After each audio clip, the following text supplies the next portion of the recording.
Welcome back. We're going to be putting in the garage door for this video. I had bought 2 garage doors with all the hardware, so this do take a bunch of time trying to figure out how things go together and which comes from which. These are all numbered, but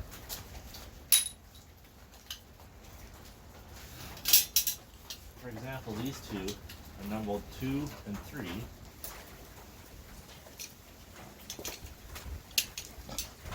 Insulated garage doors, which is going to be nice.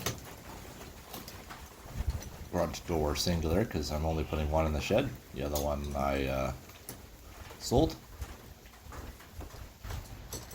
Got to pick out the nicest panels and nicest hardware this way.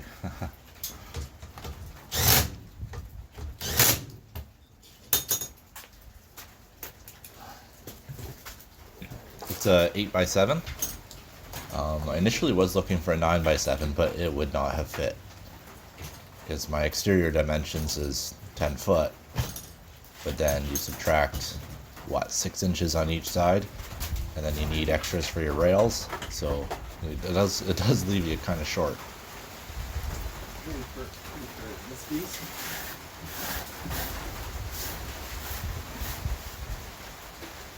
Throughout this project, I've actually been pretty good at being on top of supplies. Like, I haven't been waiting around, waiting for a garage door to show up or waiting for a window to show up. I've been fairly on top of that, surprisingly. I don't think there's anything that that held me up.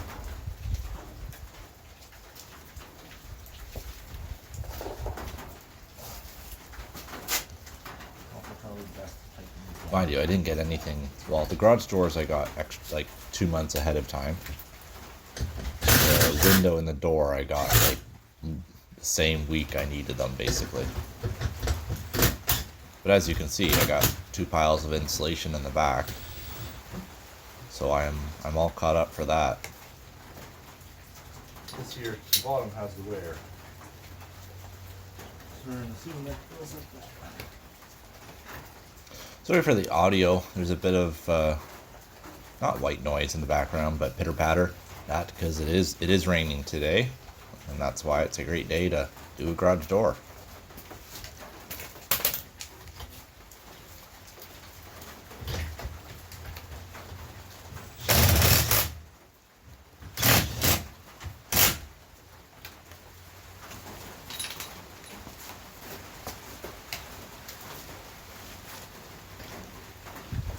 Does it pick up on camera? Not really. Basically, this one, bottom one's worn, this top one isn't. So we're gonna go like that or like that. Because I think I'm assuming it's not like 1, 2, 3 or something like that. I'm assuming it's 1, 2, 3. We'll see. I think now we put these light bolts in. Because I don't want to split my wood, I am gonna pre-drill. I'm gonna go grab some drill bits.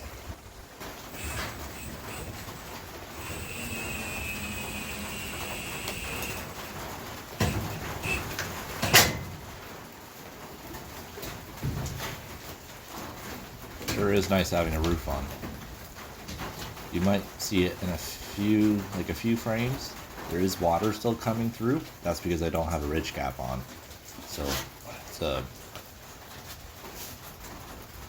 This here has a screw drilling mode. I didn't realize that the first time I used it.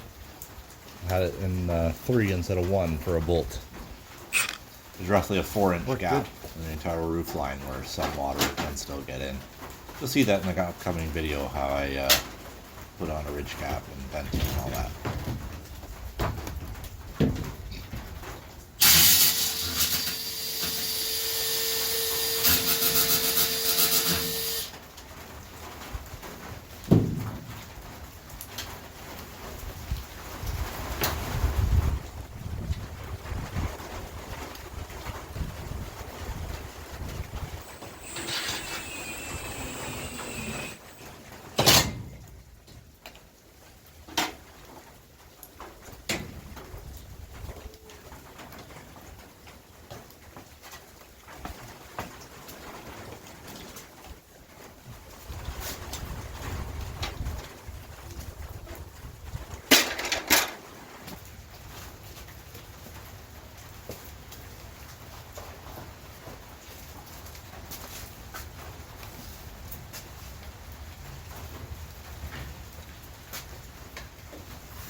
can also see my door there. It won't open because of the garage door rail. But the idea is going to be to flip it the other way around. I won't be able to open the door all the way, but it'll open enough that it's good enough. Just trying to maximize space. These are 2s. We'll do 3s next. I'm not going to put ones in the middle, I don't think, until I figure out how things are actually supposed to go.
Right now I have one leg bolt in each of the rails at the top, and that's it. I'm just trying to get my door situated, see the way they want to run, and then measure and drill afterwards to get things squared up, get things even.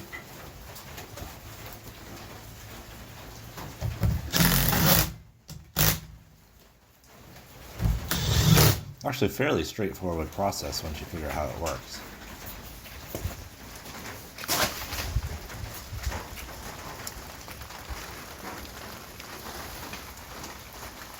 These shrubs are working.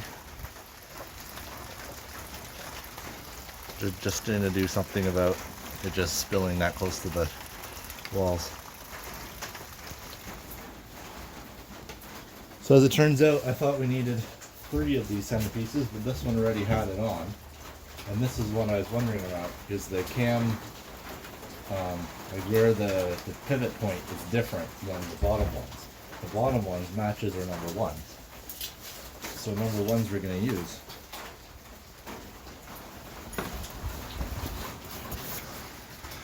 And we're in. There's a few holes here and there that look like they were used before, but I have no clue. For example, right there. And right there. I don't know what those are for. There's some other holes. I forget at this point. Oh yeah. There's other holes right here that were used before. Maybe that was used for like the shut-off laser line. Because they're not on this side. Either way, it's coming.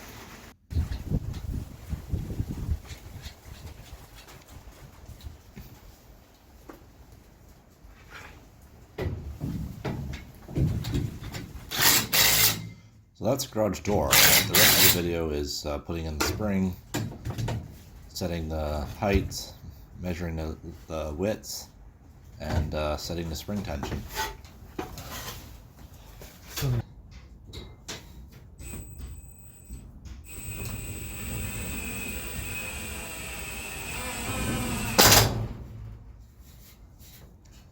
Later on, I'm going to cut off the excess. The garage door doesn't have to use the full length of the rail. I still got plenty of space even with those leg bolts in the way. So I'll just cut off the extra rail, have a little bit more shelf space, a little bit more room, a little bit more open.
So there is special tools for setting this spring. I just used two chainsaw quick tools, I guess they're called, maybe. Probably not the most ideal, but I try to keep my face and body out of the way of wherever they might fling if somehow I let go to them. How loose they are on the holes, it's more likely that it would just slip out of the hole and the whole spring would unravel. So maybe not the safest idea, but it worked. To keep the whole garage from like winding up, I do have, you can see that just in the corner there, I have vice grips just wedged up against the wall of the building. 14. I'm counting each quarter turn just to get rough ballpark of 16. where my spring tension needs to be. 18.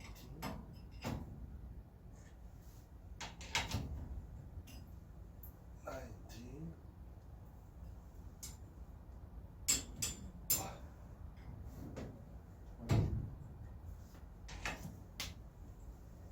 21.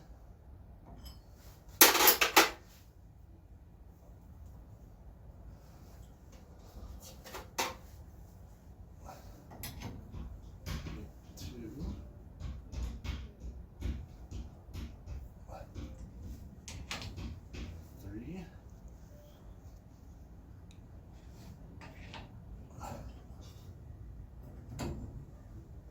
4.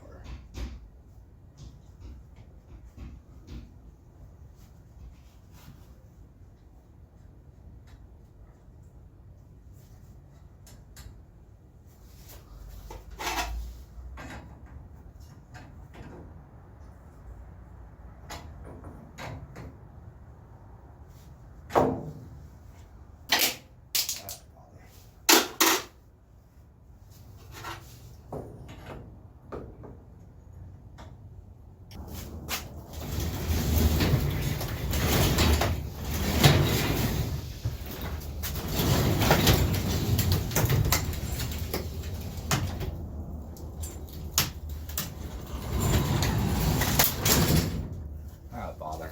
I think I got the cables. Didn't have enough spring tension, so basically I was lifting it up and using enough spring tension to wind the cables back onto the rollers there. So basically the cable just went wherever. So just adding couple more turns here. Forget how many exactly I went to. I think something like 30 quarter turns.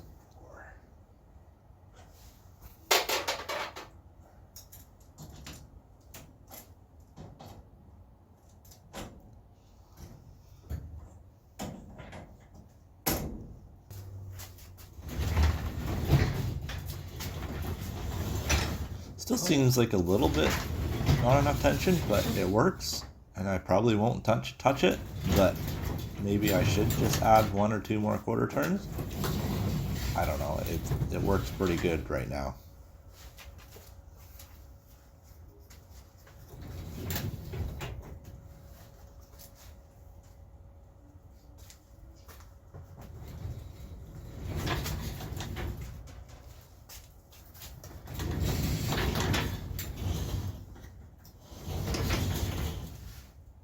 That's the whole idea, is the spring tension means that the garage is basically weightless, maybe?